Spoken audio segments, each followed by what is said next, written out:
iba ka talaga, the best ka. It is one thing for your partner to support whatever you want to do, but it is another to hear him talk about your inner child and express how happy he is to see you giddy and excited about the simple things too soft for Donna's answer.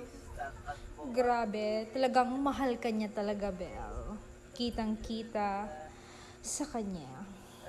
Parang hindi nawawala yung excitement. So, it's nice to see that that's always a part of you.